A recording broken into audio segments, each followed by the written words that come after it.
make a video of this at one of my shops. This is a rare one.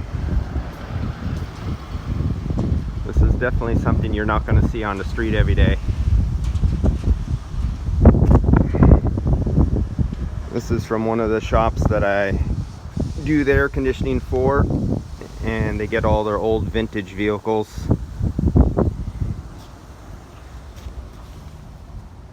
And the price tag on this car, you could buy a house, let's just say that.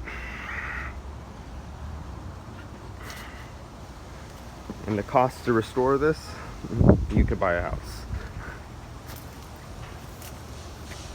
And that's it, a quickie.